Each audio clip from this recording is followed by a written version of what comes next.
When the police showed up at my door after my best friend disappeared, I thought they were going to tell me she was dead.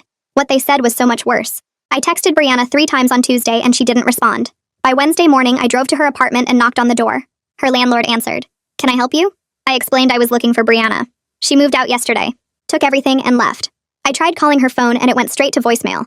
I went home completely confused because we just made plans to go hiking that weekend. On Thursday morning, there was a knock on my door.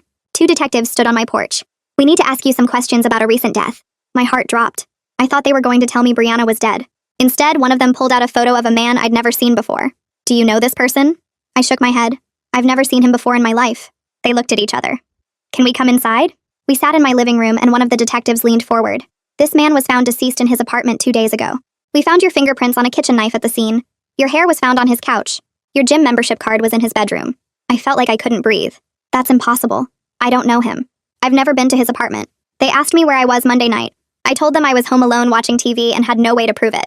They asked if anyone had access to my belongings. I mentioned Brianna and explained she'd been missing since Tuesday. "What's her full name?" I gave them her information and they wrote it down. They told me not to leave town and left. I immediately tried to call Brianna again, but her phone was still off. I drove to the office building where she worked as an accountant. I went to the reception desk. "I'm looking for Brianna Hayes." The receptionist looked confused. "We don't have anyone by that name working here." I insisted I'd picked her up from this building before. She checked her system again. "I'm sorry. There's no one by that name in our directory." I sat in my car trying to understand what was happening. That night, I went through my apartment looking for things that might be missing. My spare house key was gone from the drawer where I kept it. A coffee mug I never used was missing from the back of my cabinet. The scarf I'd worn to a wedding last year wasn't in my closet.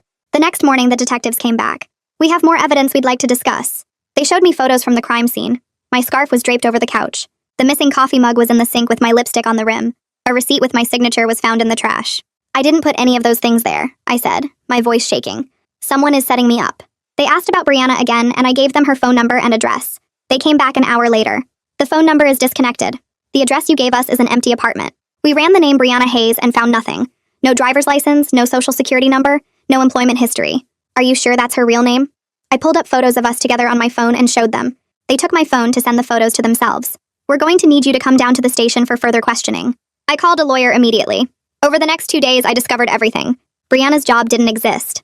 The graduate school she said she attended had no record of her. Her sister I'd met once was actually an actress she'd paid. The coffee shop where we first met had security footage of her following me there. She hadn't randomly sat next to me. She'd been watching me and planned the whole thing. My lawyer got access to Brianna's apartment before she left and found a box hidden in the closet. Inside were copies of my house key, strands of my hair in a plastic bag, one of my old credit cards I thought I'd lost, and a notebook. I sat in the police station reading the notebook while my lawyer and the detectives watched. It was full of notes about me, my daily routine, where I kept my spare key, my fingerprint on a glass she'd saved from my apartment, plans for how to transfer my DNA to the crime scene, the victim's name with notes like ex-boyfriend, restraining order, perfect target. The last entry was dated a week ago. "Everything is in place. She will take the fall. New identity ready. Leaving Tuesday." I closed the notebook and looked up at the detectives. Her real name isn't Brianna Hayes. She spent an entire year pretending to be my friend, so she could frame me for killing her ex-boyfriend. One of the detectives took the notebook from me and started flipping through it. The other one was looking at the items from the box. My lawyer put his hand on my shoulder. I sat there watching the detectives' faces trying to figure out if they believed me, or if I was about to be arrested for a crime I didn't commit. William set the notebook down on the metal table between us and leaned back in his chair. He asked if I had anything else to tell them about Brianna or the victim. I shook my head and felt the weight of the notebook in my hands, even though he'd taken it from me. My entire friendship had been fake. Every coffee we'd shared, every movie night, every conversation about our lives had been her collecting information to destroy me. Cassandra put her hand on my arm and told the detectives she needed time alone with her client. Williams and Rodriguez stood up and walked out of the interrogation room. The door clicked shut behind them. Cassandra turned to face me with a serious look. She explained that the notebook helped our case, but physical evidence at a crime scene carried massive weight with juries. My fingerprints on that knife, my hair on the couch, my belongings scattered through his apartment painted a picture that would be hard to overcome. We needed more than just the notebook to prove the frame-up. We needed to find Brianna herself. The detectives came back in after 15 minutes. Rodriguez pulled out a chair and sat down across from me.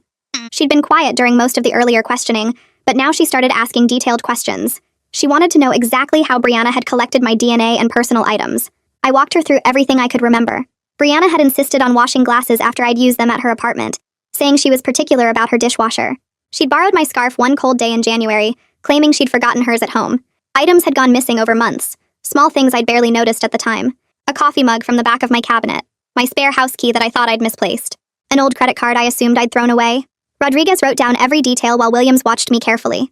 They spent another hour going through my statement before Williams told me they were taking the notebook and evidence box as official evidence. He had copies made of everything first, and handed me a manila envelope with duplicates of all the photos and pages. Williams admitted this was the most elaborate frame-up attempt he'd seen in 20 years on the force, but he warned me that didn't guarantee the district attorney would believe it. Without finding Brianna herself, without proving she actually existed and did these things, the physical evidence against me was still powerful. They told me I could go, but to stay available for more questions. Cassandra drove me to Katie's apartment because I couldn't face going back to my own place. Every corner of my home held memories of Brianna's lies. The couch where we'd watched movies, the kitchen table where we'd eaten takeout, the spare bedroom where she'd slept over dozens of times, probably going through my things while I was asleep. Katie opened the door and took one look at my face. She pulled me into a hug without saying anything.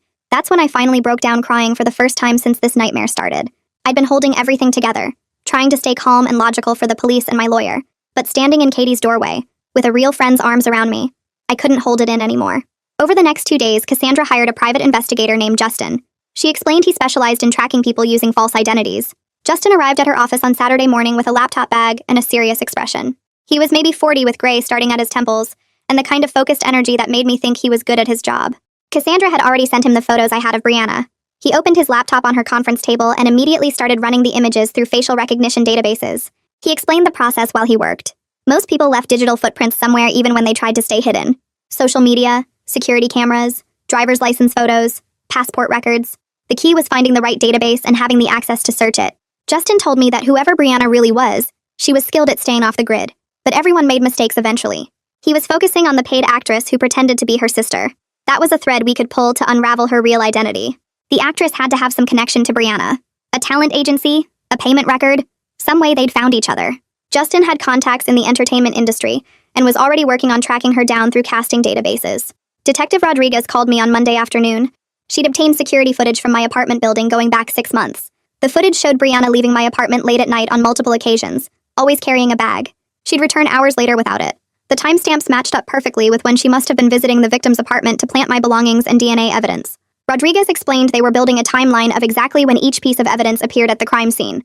The victim's neighbor had reported seeing a blonde woman matching Brianna's fake appearance entering his apartment 3 times in the weeks before his death. The forensic team was examining everything now. A man named Neil headed up the analysis of how my fingerprints got on the murder weapon. Rodriguez explained that Neil had 20 years of experience with fingerprint evidence. He was looking at the pattern of the prints, the pressure points, the angle. He called her back that same day with his findings. The print pattern on the knife suggested it had been pressed into my hand while I was unconscious or sleeping. The pressure was wrong for someone actually gripping a knife to use it as a weapon. The angle showed the knife had been held against my palm and fingers, rather than grasped naturally. Neil was prepared to testify that the prints were planted, not created through normal use. Cassandra filed a motion that afternoon to prevent my arrest while the investigation continued. She argued I was cooperating fully with the police. The evidence of the frame-up created reasonable doubt about my involvement. The judge held a hearing the next morning. I sat in the courtroom wearing the same clothes I'd worn for 3 days because I still couldn't go home. The prosecutor argued I was a flight risk given the severity of the charges. Cassandra countered with the notebook evidence and Neil's fingerprint analysis. The judge looked through the copies of Brianna's notebook for 10 minutes while everyone waited. Finally, he ruled that I couldn't be arrested yet, but I had to surrender my passport. They fitted me with an ankle monitor right there in the courthouse. A technician strapped the black plastic device around my left ankle and explained the boundaries I couldn't cross. I was confined to a 10-mile radius around Katie's apartment.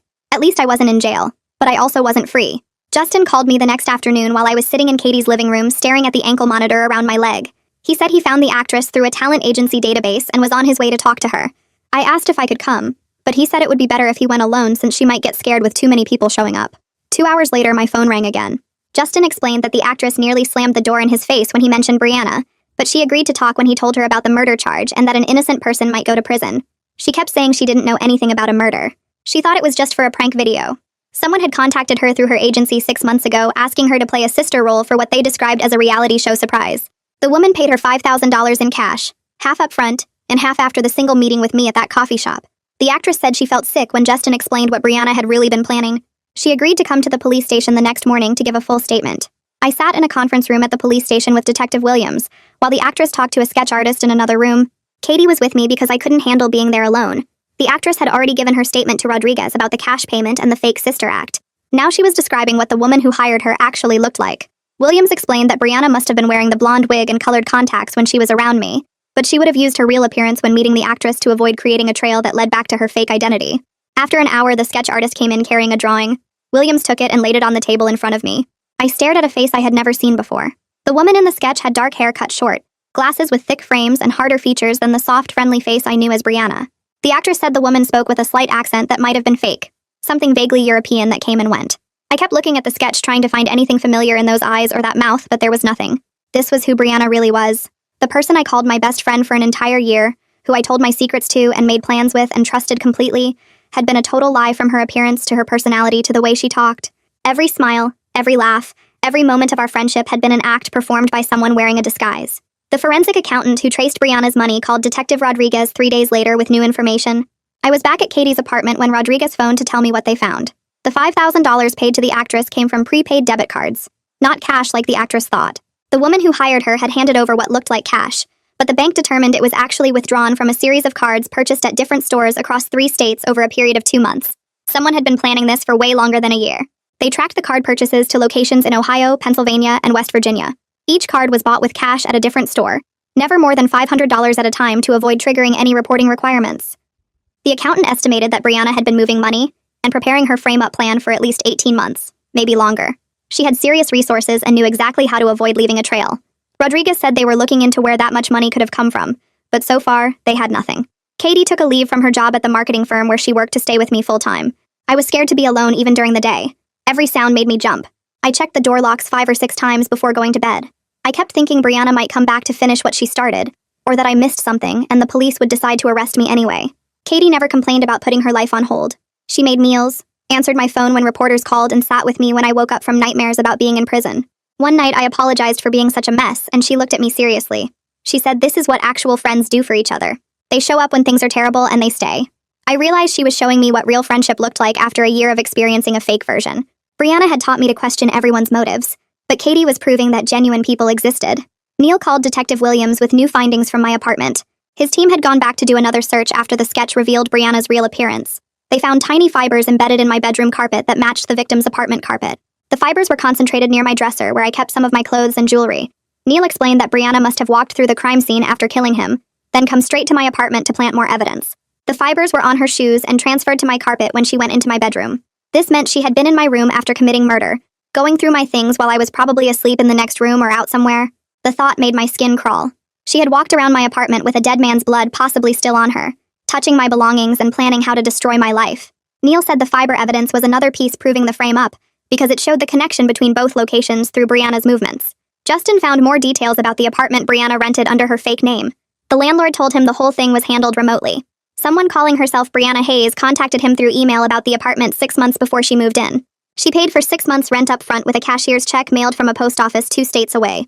The landlord never met her face to face. He left the key in a lockbox with a code, and she moved in without ever having a conversation with him beyond emails. The utilities were set up through online accounts with prepaid credit cards. Even the furniture in the apartment was delivered by stores and assembly services that never saw her. Justin said it was another layer of planning that showed how careful Brianna was about not leaving traces. She created an entire fake life that existed only on paper and in digital records. The landlord felt terrible when Justin explained what happened. He said he never would have rented to someone he didn't meet in person if he had known, but the 6 months paid up front was too good to pass up. 2 weeks after the police first came to my door, Detective Rodriguez asked me to come to the station again. She said 2 other women had come forward after seeing news coverage about my case. Both of them had similar stories about being befriended by someone who later disappeared. Rodriguez showed me their statements.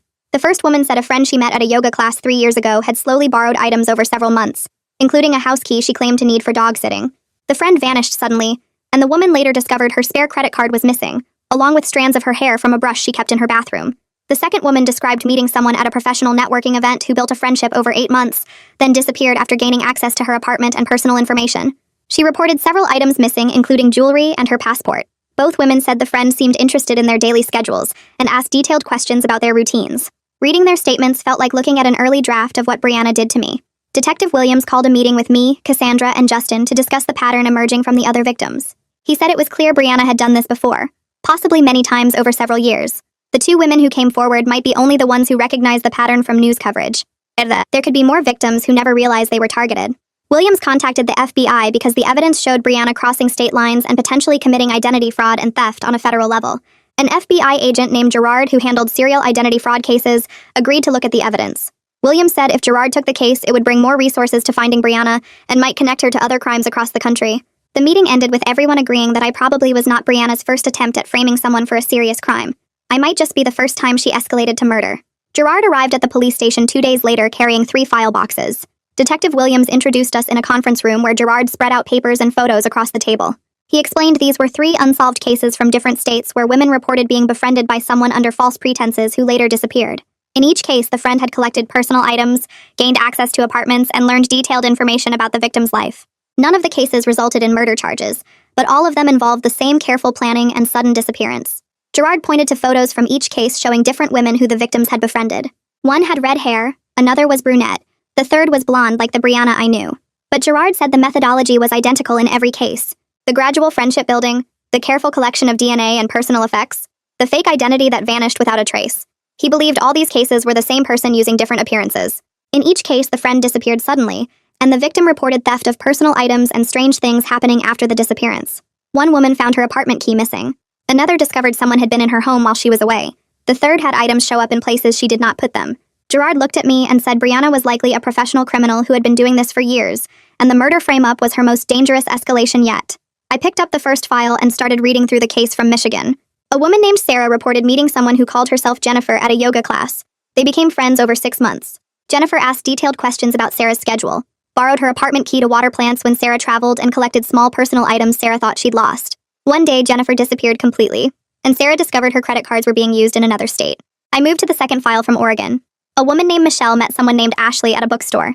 Same pattern over 8 months. Ashley slowly gained access to Michelle's life, learned her routines, took copies of her keys, and vanished with Michelle's identity documents and several pieces of jewelry. The third file from Texas showed a woman named Rebecca, who befriended someone called Diana. 7 months of careful friendship building, constant questions about Rebecca's daily life, borrowed items never returned, sudden disappearance. Every single case followed the exact same steps Brianna used on me. The gradual trust building, the interest in schedules and routines, the access to homes and belongings, the fake identity that left no trace.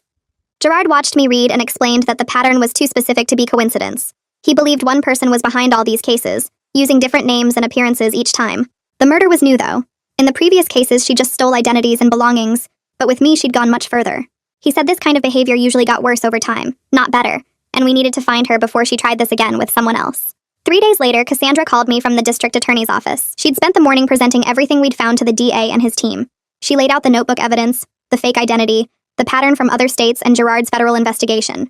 The DA listened but kept pushing back. He said the physical evidence at the crime scene was strong, and juries trusted forensic evidence more than theories about elaborate frame-ups.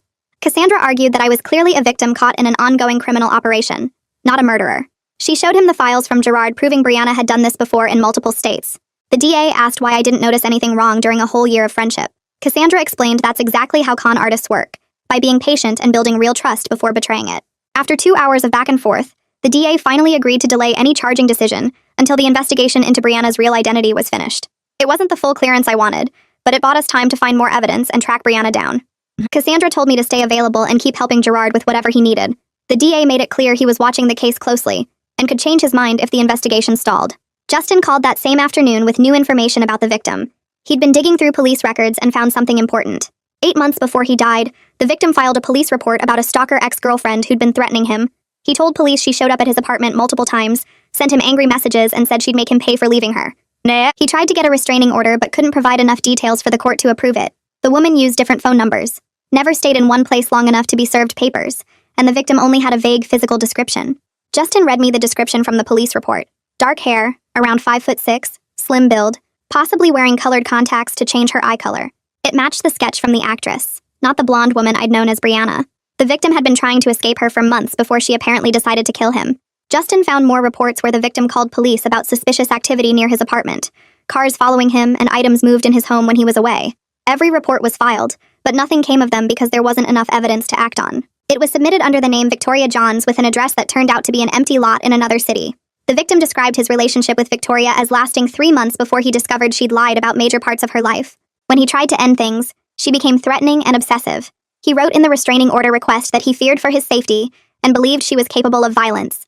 The judge denied the request because Victoria Johns didn't exist in any legal database, and without a real identity, they couldn't serve the order or enforce it. The victim had been trying to escape Brianna for over a year using whatever name she'd given him.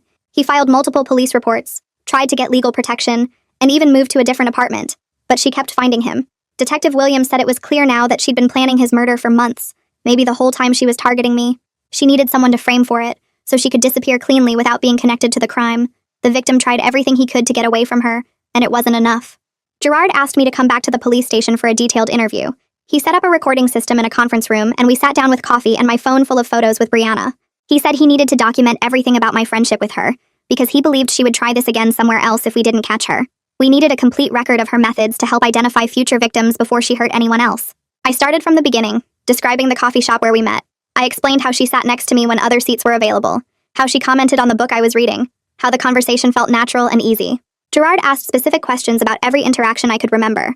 What did she ask about my life? How did she react when I talked about living alone? When did she first come to my apartment? How did she get my spare key? I walked through the entire year month by month while Gerard took notes and recorded everything. He asked about the victim, and I explained I'd never heard Brianna mention him, never saw any sign she had an ex-boyfriend or past relationship. She'd told me she was focused on her career and hadn't dated anyone seriously in years. Every single thing she told me was a lie designed to make her seem trustworthy and safe. Gerard said my detailed account would become part of a federal investigation into a suspected serial criminal. My year of being manipulated was now evidence that might help catch her and protect other people. Katie came over to my apartment the next day with her laptop. She'd taken time off work to help me go through every text message, social media post, and photo I had with Brianna. We needed to create a timeline showing how calculated every step of our friendship was. Katie opened a spreadsheet and started organizing everything by date. The first text from Brianna came 2 days after we met at the coffee shop. She'd suggested meeting for coffee again, and I'd agreed immediately. Katie pointed out that Brianna always let me suggest times and places, never pushed too hard, and made everything feel like my idea. She was patient, and let me come to her instead of seeming too eager. We went through 6 months of messages, and Katie highlighted every time Brianna asked about my schedule, my work routine, or my plans. She asked these questions constantly, but in casual ways that didn't seem invasive at the time. Katie found the message where Brianna offered to water my plants when I visited my parents for a week. That's when she got my spare key. Another message showed Brianna suggesting we exchange emergency contact information in case anything happened. That's how she got my personal details. Katie created a timeline that made it obvious Brianna picked me specifically because I lived alone, worked from home 3 days a week, and had a predictable routine. I was easy to monitor, and my lifestyle made me a perfect target for framing. Everything I thought was random friendship was actually careful selection and planning. Neil called with results from his forensic analysis of the items in Brianna's hidden box. His team had been examining everything to build a timeline of when she collected each piece of evidence. The results shocked everyone. Some of the items, including strands of my hair and a copy of my fingerprint on a glass, were collected as early as 14 months ago. That was 2 months before Brianna and I supposedly met randomly at the coffee shop. Neil explained this meant she'd been watching me and collecting evidence for months before she ever introduced herself. The coffee shop meeting wasn't the beginning of her plan. It was just when she decided to make direct contact. She'd been following me, learning my habits, and taking samples of my DNA for weeks or months before I even knew she existed. Neil found microscopic evidence on some items suggesting they'd been stored carefully in plastic bags to preserve them. She'd been building her evidence collection the whole time, preparing everything she'd need to frame me long before we became friends. The timeline proved this wasn't an impulsive decision, or something that developed during our friendship. She targeted me first, planned everything out, and only then approached me to start building the trust she'd need to access my apartment and belongings. 2 days later, Justin got the break we'd been waiting for. He'd been tracing the cashier's check Brianna used to pay for her apartment 6 months in advance. The check came from a bank in Nevada, 3 states away from where we lived. Justin contacted the bank and got them to pull records on the account. It was opened 4 months before Brianna moved into her apartment here, using fake identification documents and a false social security number. The bank had security footage from when the account was opened, and Justin convinced them to send it over. The footage showed a woman matching the police sketch, with dark hair and glasses, filling out paperwork and making the initial deposit in cash. She looked nothing like the blonde Brianna I knew. Justin sent the footage to Gerard and Detective Williams immediately. This was the first clear image of what Brianna actually looked like, not the disguise she used with me. The woman in the footage looked ordinary, someone you'd pass on the street without noticing. She wore plain clothes, kept her head down, and seemed careful about where she stood in relation to the cameras. Even while opening a bank account with fake documents, she was thinking about surveillance and trying to minimize her exposure. Gerard sent the bank footage to FBI facial recognition systems the same day. The technology compared the woman's face to millions of images in law enforcement databases across the country. Within 6 hours, Gerard called with results. The system got a hit. The woman had been flagged in connection with identity theft investigations in 5 different states over the past 7 years. And each time she used a different name and slightly different appearance, but the facial recognition software matched her bone structure and features across all the cases. She'd been investigated in California, Washington, Arizona, Florida, and Texas, but never caught or positively identified. Every investigation eventually went cold because she disappeared before authorities could locate her. The pattern went back 7 years at minimum, possibly longer if there were cases that never got reported or connected. Gerard explained that she was likely a professional criminal who'd been doing this for most of her adult life. She knew how to avoid detection, how to create believable fake identities, and how to disappear when investigations got close. The murder frame-up was her most dangerous move yet, but it fit the pattern of her crimes getting more serious over time. Gerard called me in for another meeting at the police station. He'd been coordinating with FBI analysts who studied the evidence and built a profile of Brianna's behavior patterns. They'd reached a conclusion that changed how I understood everything. Gerard explained that Brianna's real target was probably the victim all along. She'd been stalking him for over a year, planning his murder, but she needed a way to do it without being connected to the crime. That's where I came in. The FBI believed she specifically looked for someone who could believably be framed for killing him. She needed a woman who lived alone, had no solid alibi for most evenings, and had a predictable routine that made her easy to monitor and manipulate. I fit those criteria perfectly. She spent 14 months collecting my DNA and belongings, a year building a fake friendship to gain my complete trust, all so she could kill her ex-boyfriend and make it look like I did it. I wasn't a random victim. I was carefully selected because my life circumstances made me the perfect scapegoat. Gerard said this realization was important, because it meant she'd put enormous time and effort into this specific plan. She wasn't impulsive or careless. Every step was calculated to let her commit murder and escape completely clean. I sat there processing what he'd told me and felt two completely opposite things at once. Relief that I now understood why she picked me, that it wasn't personal or something I did wrong, and horror at how coldly she evaluated my entire life and decided I was useful enough to destroy. The next morning, Rodriguez called me to come back to the station because she'd found someone who saw something the night of the murder. I drove there with my hands shaking on the steering wheel, not sure if this would help or make things worse. The witness was a woman in her 60s who lived in the apartment building where the victim died. She sat across from me in the interview room looking nervous. Rodriguez asked her to describe what she saw that Monday night. The woman explained she was coming home from her book club around 9:30 and noticed a blonde woman in the lobby. She remembered because the woman was carrying a large black duffel bag and kept looking around like she was worried someone would see her. The description matched Brianna's fake appearance perfectly, down to the long blonde hair and the oversized sunglasses she wore even though it was dark outside. The witness said the woman got on the elevator and pressed the button for the victim's floor. She didn't think much of it at the time because people visit that building all the time, but something about how nervous the woman seemed stuck in her memory. Rodriguez showed her photos of Brianna in her blonde disguise and the witness nodded immediately. That was definitely the woman she saw. I sat there listening and felt this weird mix of relief and anger.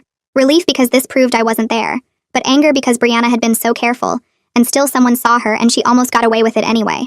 Cassandra filed a motion the next day to have all potential charges against me formally dropped based on the mounting evidence. She explained the witness testimony combined with the notebook, and planted evidence made it clear I was framed. I sat in her office while she worked on the legal documents, watching her type and feeling hopeful for the first time in weeks. But when she submitted everything to the district attorney's office, they came back with bad news. The DA wanted to wait until Brianna was actually caught and arrested before officially clearing me. Cassandra argued with them on the phone for 20 minutes, but they wouldn't budge. She hung up and looked at me with frustration in her eyes. I was stuck in legal limbo. Technically not charged with anything but not cleared either. I couldn't move forward with my life because this hung over everything. I couldn't apply for new jobs without explaining the situation. I couldn't make plans or feel safe because at any moment the DA could change their mind if they didn't find Brianna. Cassandra promised to keep fighting but warned me this could take months or even years if Brianna stayed hidden. I left her office feeling trapped in a nightmare that had no clear end. Gerard called me in for another meeting to explain what the FBI was doing to find Brianna. He spread out photos and documents on the table showing all her different appearances and identities. He explained she likely had multiple fake identities prepared and could be anywhere in the country by now. She'd been planning this for so long that she probably had backup plans for her backup plans. The FBI issued a federal warrant for her arrest under all known aliases and started circulating both her real dark-haired appearance and the blonde disguise she used with me. Gerard showed me the bulletins going out to law enforcement agencies across the country with her photos and descriptions. He warned me not to get my hopes up about a quick arrest. People like Brianna knew how to disappear and could stay hidden for years if they were careful. She had money, fake documents, and years of experience avoiding detection. The FBI would keep looking, but I needed to prepare myself for a long wait. I asked him what I was supposed to do with my life while she was out there, and he didn't have a good answer. Just wait, and hope they got lucky. 3 weeks crawled by with no news. I stayed at Katie's apartment most of the time because I couldn't stand being alone. Every day felt like waiting for something terrible to happen. Then Justin called Cassandra with a break in the case. He'd been monitoring credit card activity under all of Brianna's known fake names and got a hit. Someone used one of her cards at a hotel 4 states away 2 days earlier. Cassandra immediately contacted Gerard, and local police were sent to the hotel. By the time they arrived, Brianna had already checked out that morning. But the hotel had security footage, and it confirmed it was her. I watched the footage at the police station and barely recognized her. She was using dark hair again, cut short this time, and wearing completely different clothing than anything I'd ever seen her wear. She looked like a different person, but Gerard said the facial recognition software matched her bone structure and confirmed it was the same woman. She'd stayed one night and paid cash, then disappeared before sunrise. The hotel clerk said she seemed quiet and kept to herself, didn't talk to anyone or cause any problems. She was a ghost moving through the world, leaving almost no trace except for that one credit card mistake. Gerard brought in FBI analysts to study her movement patterns and figure out where she might be heading. They mapped out her location starting from when she left my city, through the hotel sighting, and tried to predict her next move. The analysts determined she was heading west, possibly toward Mexico or Canada, where she could cross the border and disappear completely. Gerard coordinated with Border Patrol to flag all her known identities and photos. Officers at every crossing point got copies of her information with instructions to detain her immediately if she tried to cross. But Gerard warned me she likely had documents and identities they didn't know about yet. She'd been doing this for 7 years at minimum, and probably had passports and IDs stashed away under names that had never been connected to any investigation. The FBI would do everything they could, but there was a real chance she'd slip across the border before they caught her. I felt this crushing weight knowing she might escape, and I'd never get real closure or justice. That night, I completely fell apart at Katie's apartment. Everything hit me at once, and I couldn't hold it together anymore. This woman had spent an entire year pretending to care about me just to destroy my life. She'd listened to me talk about my problems and my dreams and my fears, and the whole time she was planning how to frame me for murder. Every coffee we shared, every movie we watched, every conversation we had was a lie. She'd hugged me and laughed with me and acted like my best friend while secretly collecting my DNA and stealing my belongings. I started crying and couldn't stop. Then the crying turned into angry screaming about how much I hated her and how violated I felt. Katie didn't try to calm me down or tell me it would be okay. She just held me while I cried and raged and let me process the betrayal without trying to fix it. She sat with me for hours while I went through every emotion possible, from grief to fury to fear to disgust. By the time I finally calmed down, it was after midnight, and I felt emptied out, but slightly better for having released some of the poison Brianna had left inside me. The next morning, Cassandra got a call from the DA's office while I was sitting in her waiting room. I could hear her voice through the door getting louder as she argued with whoever was on the phone. When she hung up, she called me into her office with a strange expression on her face. The DA's office was officially declining to file any charges against me based on the evidence of the frame-up. I felt this surge of relief, but Cassandra held up her hand before I could celebrate, and I would remain a person of interest until Brianna was actually caught, which meant I still couldn't fully move on with my life. It wasn't complete freedom, but it meant I couldn't be arrested while the manhunt for Brianna continued. The ankle monitor could come off and I could travel if I needed to, but the case would stay open and hanging over me until they found her. Cassandra explained this was the best we could hope for given the circumstances. The DA wasn't willing to fully clear me without Brianna in custody to confirm everything, but at least I wasn't facing imminent arrest anymore. I should have felt happy, but instead I just felt tired and frustrated that my life was still on hold because of what Brianna did. 2 days later, Justin made another discovery that changed everything we thought we knew about Brianna. He'd been investigating her movements before she left the city and found records of a storage unit rented under one of her fake names. Police got a warrant and raided the unit that afternoon. I wasn't there, but Gerard called me afterward to describe what they found. The unit was full of supplies for creating fake identities, including multiple wigs in different colors and styles, professional makeup for changing her appearance, and a printer for making fake IDs and documents. But the most disturbing discovery was a filing cabinet full of folders.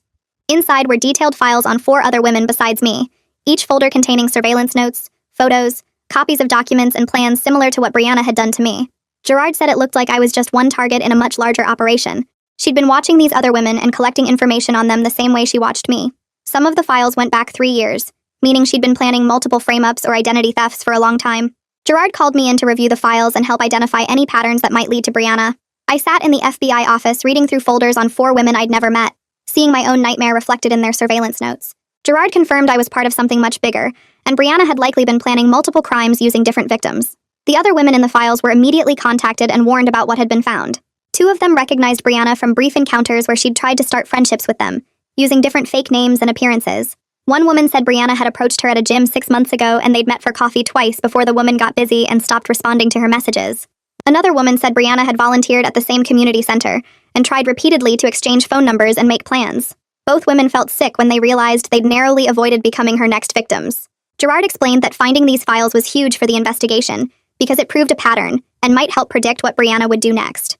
The next day, my nightmare became public knowledge. Somehow the media got hold of the story and my name was leaked as the woman who was nearly framed for murder by an elaborate con artist. I woke up to Katie shaking me and pointing at her phone where a news article described the whole case in detail. Within an hour, reporters were camping outside Katie's apartment building with cameras and microphones. My phone started exploding with calls and texts from news outlets requesting interviews. I had 17 missed calls before 9 in the morning. Cassandra called and told me to ignore every single request and not talk to anyone from the media. She said anything I said could be twisted or used against me later, and the best thing I could do was stay silent and let the investigation continue without interference. Katie closed all the curtains, and we sat in her darkened apartment while reporters knocked on the door and called our phones. I felt exposed and angry that my private trauma was now entertainment for strangers. People I'd never met were reading about the worst experience of my life, and probably judging me or speculating about whether I was really innocent. The whole thing made me feel dirty and violated all over again, like Brianna was still finding ways to hurt me even though she was hundreds of miles away. That night, I made the mistake of opening my laptop and searching my name. The first article had over 300 comments, and I started scrolling through them even though Katie told me not to. People were debating whether I was really innocent or if this was some elaborate defense strategy my lawyer cooked up. Someone wrote that the whole frame-up story sounded too convenient, and I probably killed the guy myself, then blamed my imaginary friend. Another person said I looked guilty in my driver's license photo that someone had posted. A third comment suggested I might be mentally ill and actually believed Brianna existed, when really I had multiple personalities.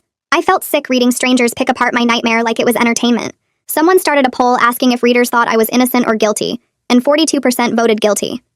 I slammed the laptop shut, but the damage was done. Katie found me sitting on her bathroom floor 20 minutes later just staring at the wall. She took my laptop and phone and hid them in her closet.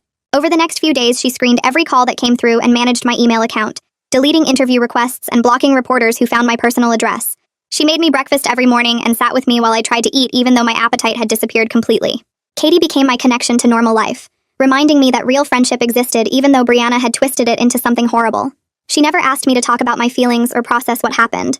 She just stayed close and handled all the practical things I couldn't manage myself. 4 weeks after Brianna disappeared, Gerard called Katie's phone because mine was still hidden away. A motel clerk in Arizona had recognized Brianna from the FBI bulletin that showed both her real appearance and the blonde disguise. Local police surrounded the motel room within 30 minutes. They knocked and announced themselves but got no response. When they finally broke down the door, the bathroom window was open, and Brianna was gone. She left behind another fake ID with a different name and a bus ticket to California dated for that afternoon. Gerard sounded frustrated when Katie put him on speaker so I could hear. The near miss told him that Brianna was making mistakes now, getting sloppy under the pressure of being hunted. He explained that running this long takes resources and planning, and eventually people slip up when they run out of money or safe places to hide. He was increasing surveillance on border crossings and transportation hubs, putting her photo in front of every bus driver and ticket agent between Arizona and Mexico. Gerard believed she would surface again soon because her options were shrinking. 2 days later, Justin called with news that he had tracked down 2 of Brianna's previous victims from the files Gerard found. Both women agreed to speak with me over video call if it would help the investigation. Katie set up her laptop at the kitchen table, and I sat there waiting while Justin connected the call. The first woman appeared on screen and introduced herself as someone Brianna had befriended 3 years ago in Oregon, using the name Michelle Porter. She told me about 6 months of friendship that ended when Brianna disappeared with her credit cards, social security number, and enough personal information to open accounts in her name. The second woman joined the call and shared a similar story from 2 years ago in Washington state. Brianna had called herself Sarah Johns and worked alongside her at a nonprofit for 4 months, slowly collecting information and copies of documents. Hearing their stories helped me understand I was not alone in this nightmare, though neither of them had faced anything as serious as a murder frame-up. They both said they felt stupid for not seeing the manipulation sooner, and I told them I felt the same way about my entire year with Brianna. The first woman mentioned something that made Gerard sit forward when Justin told him about it later. She said the woman who befriended her had talked about growing up in foster care and being moved between homes as a kid. She also remembered Brianna being obsessed with true crime shows and podcasts, always talking about unsolved cases and how criminals got caught. It was impossible to know what was real about anything Brianna said, but Gerard added these details to her psychological profile anyway. Any information might help predict where she would go next, or how she would behave when cornered. The next week, Katie drove me to an appointment with a therapist who specialized in trauma from betrayal and manipulation. I sat in her office and tried to explain what it felt like to discover your best friend never existed. The therapist listened without interrupting, and then told me that my anger, fear, and feelings of violation were completely normal responses to what Brianna did. She explained that healing would take time and would not be linear. Some days would feel better and others would feel worse, and that was okay. I started seeing her twice a week and slowly began processing the nightmare without feeling like I was drowning in it. Detective Williams called 3 weeks after the Arizona incident to tell me something that made me cry for the first time in days. The victim's family had been fully informed about the frame-up and they did not blame me for what happened. His sister even sent me a letter through the police department. I opened it with shaking hands and read her words apologizing for what I went through and expressing hope that Brianna would be caught, so both our families could have justice. She wrote that her brother had been trying to escape Brianna for over a year, and she wished he had gotten help sooner. The letter ended with her saying she was praying for me and hoped I could find peace eventually. So 5 weeks after the murder, I was sitting in Katie's living room when Gerard called her phone again. A woman matching Brianna's real appearance had been stopped by Border Patrol trying to cross into Mexico. Her documents flagged in the system as stolen, and when agents approached her, she tried to run. There was a tense standoff that lasted 40 minutes before FBI agents, including Gerard, arrived and took her into custody. Gerard's voice sounded different when he told me they had her, like he could finally breathe after weeks of chasing. I collapsed on Katie's couch with relief so intense my whole body shook. Katie grabbed me and held on while I cried harder than I had since this whole nightmare started. The constant fear that I might be convicted for a crime I did not commit finally released, and I could not stop shaking. Katie kept saying it was over. It was really over, and I just nodded because I could not form words yet. Katie kept her arms around me until the shaking stopped and I wiped my face with my sleeve. Over the next week, the extradition process moved forward while I stayed at Katie's place because I still could not handle being alone. Gerard called with updates every other day about the paperwork and legal procedures required to bring Brianna back from the border detention facility where they were holding her. Detective Williams stopped by Katie's apartment to tell me the DA's office was preparing an official statement clearing me of any connection to the murder. The statement went out on a Thursday morning, and my phone started ringing within minutes with calls from reporters and people I had not talked to in months. Katie answered each call and told them I was not giving interviews. Then she turned off my phone completely. The DA's statement said I had been the victim of an elaborate frame-up attempt and was no longer considered a suspect in any capacity. But reading those words on the official letterhead did not make me feel the way I thought it would. The vindication felt empty after weeks of living under suspicion and fear. Cassandra called that afternoon and asked if I wanted to attend Brianna's arraignment hearing the following Monday. I told her yes without thinking about it because I needed to see this woman in person one more time, needed to confirm that the nightmare was actually over. Katie drove me to the courthouse on Monday morning, and we met Cassandra outside the main entrance. She walked me through security and up to the courtroom on the third floor where Brianna's case would be heard. We sat in the back row of the gallery, and I watched other cases get called while my hands shook in my lap. Then the bailiff announced her case number, and she walked into the courtroom through a side door. I barely recognized her at first because she looked completely different from the blonde woman I had known for a year. Her hair was dark brown and pulled back in a simple ponytail with no makeup on her face, and she wore an orange jumpsuit with handcuffs connecting to a chain around her waist. But when she moved and turned her head to scan the courtroom, I saw the same mannerisms I remembered from coffee shop meetings and hiking trips and late-night conversations that were all lies. She was a stranger wearing my former friend's body language, and the disconnect made my stomach hurt. Her eyes found mine across the courtroom while the judge was reading the charges against her. There was no recognition in her expression, no remorse or guilt or even acknowledgement that we had ever known each other. She looked at me with the same cold calculation I imagined she must have used when she looked at the victim before she killed him. Her face showed nothing but careful assessment, like she was studying a problem to solve rather than looking at a person whose life she had tried to destroy. I realized in that moment that she was completely unable to form real human connections, that everything about our friendship had been a performance she executed without ever feeling anything genuine. The judge asked her how she pleaded to the murder charge and the frame-up attempt, and her lawyer entered not guilty pleas on her behalf. Then the prosecutor stood up and argued against bail, explaining that she had fled across state lines and been caught trying to leave the country. The prosecutor listed her fake identities and the evidence of elaborate planning, and the judge listened without interrupting. When the prosecutor finished, Brianna's public defender tried to argue that she deserved bail because she had no prior criminal record under her current identity, but the judge cut him off. The judge denied bail based on flight risk and the seriousness of the charges, and I watched two officers lead Brianna toward the door in her handcuffs. She turned her head one more time before leaving the courtroom, and her eyes met mine again with that same empty calculation. I felt satisfaction watching her walk away in chains, but also a weird unease in my chest because I knew I would never really understand why she did this to me. Cassandra touched my arm, and we left the courtroom together. Gerard wanted to meet with me that afternoon to go over what they had learned from Brianna's arrest, so Katie drove me to the FBI field office downtown. Gerard brought me into a conference room with files spread across the table and told me to sit down. He explained that Brianna was refusing to cooperate with investigators or reveal her real name to anyone. They had run her fingerprints through every database available and found nothing. No criminal history or government records or any trace of who she actually was before she created the Brianna Hayes identity. Gerard said she was essentially a ghost, who had built herself specifically to prey on other people, and they might never discover her true identity or background. The FBI had searched all her belongings after the arrest and found detailed plans for at least 3 more frame-ups in different cities across the country. Each plan targeted a different woman and included surveillance notes, DNA collection strategies, and potential crimes to pin on them.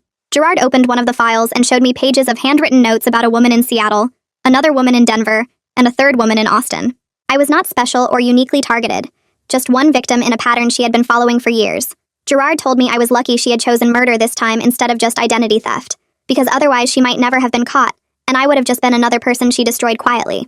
I stared at him trying to process the idea that being framed for murder was somehow lucky, but I understood what he meant after a few seconds. The murder made it serious enough for a major investigation that uncovered her whole operation. If she had just stolen my identity or framed me for something smaller, I might have spent years dealing with the consequences while she moved on to her next victim. The other women whose files were found in her storage unit were being contacted and warned about what almost happened to them. Gerard said they were probably safe now because Brianna was in custody, but the FBI wanted them to know they had been targeted. I left the meeting feeling strange and disconnected, like I could not quite process everything I had just learned. Katie took me back to her apartment and made me eat dinner even though I was not hungry. The next day, I met with Cassandra at her office to discuss filing a civil lawsuit against Brianna for emotional distress, therapy costs, and the damage to my reputation from being publicly suspected of murder. Cassandra explained that actually collecting any money was extremely unlikely because Brianna had no traceable assets or property under any of her known identities. Everything she owned had been purchased with cash or prepaid cards that could not be traced back to any real accounts. But Cassandra said the legal action itself might feel good, might give me some sense of control over what happened. I agreed to file the lawsuit even knowing I would probably never see a cent, because she was right about it feeling powerful to take action instead of just being a victim. Over the next few weeks, Katie kept pushing me to think about moving to a new apartment because my current place was full of memories of Brianna's manipulation. Every room reminded me of times she had been there collecting my DNA or studying my routine or pretending to be my friend. I finally agreed one Saturday morning, and Katie helped me start packing up my life. We spent the whole weekend going through my belongings, and I threw away anything that reminded me of my fake friend. The coffee mug she had used went in the trash. The books she had recommended went in a donation box.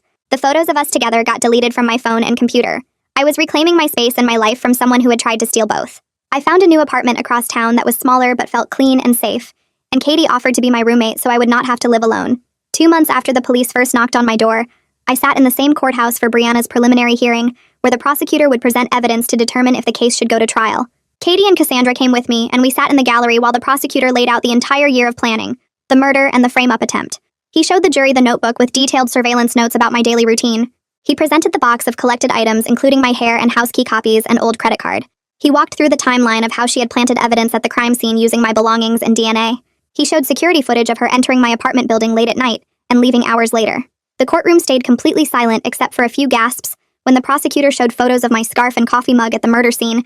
He explained how she had pressed the knife into my hand while I was sleeping to get my fingerprints on the weapon, and how she had collected strands of my hair from my hairbrush over months to leave at the victim's apartment. The prosecutor presented phone records showing she had been in contact with the victim for over a year, despite the restraining order. And he showed the judge evidence that she had been planning to kill him and disappear under a new identity for at least 6 months. When he finished, the judge ruled there was more than enough evidence for the case to proceed to trial and set a trial date for 4 months away. The prosecutor called me 2 days after the hearing and asked me to come to her office to discuss my testimony.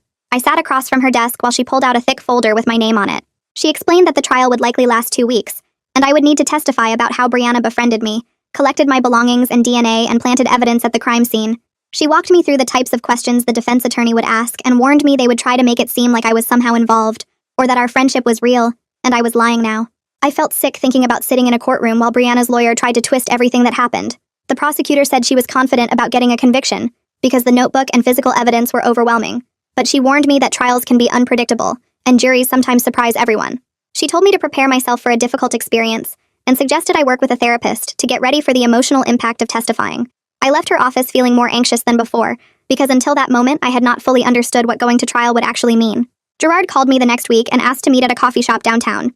He told me the FBI was building a federal case against Brianna for identity fraud, interstate flight to avoid prosecution, and several other charges that could add decades to any state prison sentence. He explained that even if something went wrong at the murder trial, which he did not think would happen, she would still face serious federal prison time. I asked him how long she could get, and he said the federal charges alone could mean 20 to 30 years before any possibility of parole. This information helped me breathe a little easier, because I had been terrified that somehow she might get away with everything. Gerard also told me they had identified her as a suspect in 2 other unsolved cases from years ago in different states where women had been manipulated in similar ways. He said my willingness to testify and share everything I knew was helping them build cases that might bring justice for other victims too. I went back to work 3 weeks after the preliminary hearing because I could not sit at home thinking about the trial anymore. My boss had been understanding about everything and told me to take as much time as I needed, but I needed to feel normal again. Walking into the office felt strange because everyone knew what had happened. My colleagues were supportive, but I could tell they did not know what to say to me. Some people avoided eye contact, and others asked how I was doing in voices that were too careful and gentle. I focused on getting back into my routine and catching up on the projects I had missed. During lunch breaks, I noticed people would lower their voices when I walked into the break room, and I knew they were talking about me. I tried not to let it bother me, but I felt hyper-aware of everyone around me in ways I never had before. Every new person I met made me wonder what they wanted, and if they were being genuine. I hated that Brianna had done this to me, had made me suspicious and guarded when I used to be open and trusting. 3 months passed, and I fell into a new routine of work, therapy sessions, and spending time with Katie. The trial date was getting closer, and I was preparing myself mentally for having to face Brianna in court. Then Cassandra called me one morning and said Brianna's lawyer had approached the prosecutor about a plea deal. She explained that Brianna would plead guilty to murder and the frame-up attempt in exchange for life in prison, with the possibility of parole after 30 years. This would spare everyone the trauma of a trial and guarantee she would be locked up for decades. The prosecutor wanted to know my opinion before making a decision. I told Cassandra I needed time to think about it. I spent the next 2 days struggling with what I wanted. Part of me wanted to face Brianna in court and hear her explain why she did this to me. I wanted to look her in the eye while the prosecutor presented all the evidence and forced her to confront what she had done. I wanted to testify and tell everyone how she had manipulated me for an entire year, but another part of me just wanted it to be over. I was exhausted from the constant anxiety and the waiting. I was tired of my life being on hold while the legal system moved forward. A trial would mean weeks of reliving everything, of having reporters write stories about me, of sitting in a courtroom while defense attorneys tried to make me look like a liar or an accomplice. I talked to Cassandra about the pros and cons. I talked to Katie, who said she would support whatever I decided. I talked to my therapist, who helped me work through my conflicting feelings. Finally, I called the prosecutor and told her I supported the plea deal.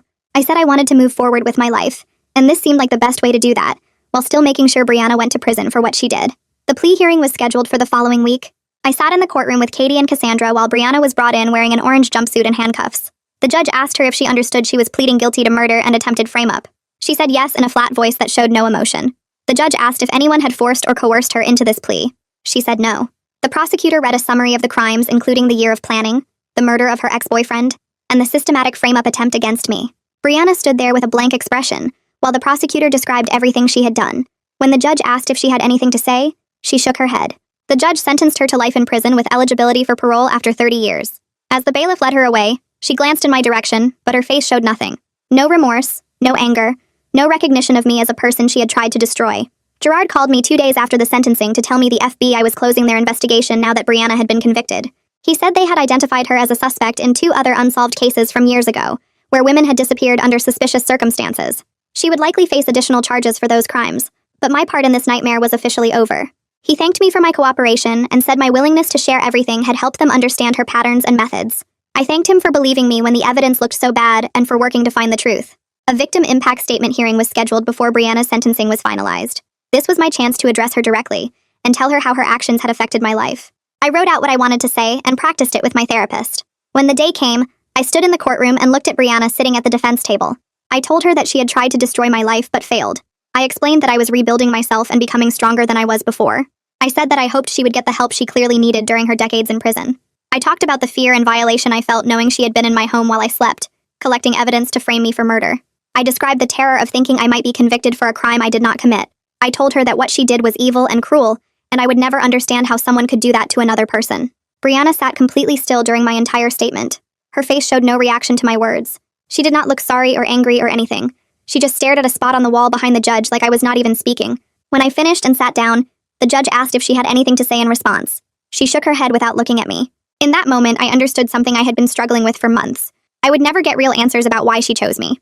I would never understand her motivations or hear an explanation that made sense. She was not going to suddenly break down and tell me the truth. Whatever was broken inside her that let her do these things was not something I could ever comprehend. I had to find peace with that ambiguity and accept that some questions would never be answered. My healing could not depend on getting closure from her because she was incapable of giving it. 6 months passed since that courtroom hearing, and I moved into a new apartment with Katie as my roommate. We spent the first weekend unpacking boxes and arranging furniture in ways that felt completely different from my old place. Katie hung photos of us on the living room wall and bought plants for the kitchen windowsill. I picked out a new couch that Brianna had never sat on and threw away the old coffee mugs that reminded me of her. Every morning, I woke up in a space that belonged only to me and Katie, free from the contamination of that year-long lie. My therapist helped me work through the hardest parts, teaching me how to trust people again without becoming paranoid. I started small by going to a book club Katie suggested, and talking to the other members about normal things like plot twists and favorite characters. Some days I caught myself analyzing everyone's motives and wondering if they were real, but I learned to recognize those thoughts and let them pass without taking over. Katie never pushed me to open up faster than I was ready, just stayed consistent and showed up every single time she said she would. We created routines together like cooking dinner on Wednesdays and watching movies on Friday nights, building a friendship that felt solid and genuine. I still have bad days where the betrayal hits me fresh and I question whether anyone is who they claim to be. Last Tuesday, I saw a blonde woman at the grocery store who looked like Brianna from behind, and my heart started racing until she turned around and was a complete stranger. Some mornings I wake up anxious and check the news to confirm Brianna is still in prison serving her life sentence. But therapy is helping me understand that healing is not linear, and setbacks do not erase progress. My life is not the same as it was before Brianna, and it never will be. But I am building something new that belongs to me and cannot be stolen. The woman who tried to frame me for murder is locked away for decades, and the legal system cleared my name completely. I am surrounded by people like Katie who prove every day that real friendship exists, and not everyone is pretending. I am genuinely okay now, maybe even stronger for having survived something that should have destroyed me, and I am ready to move forward into whatever comes next.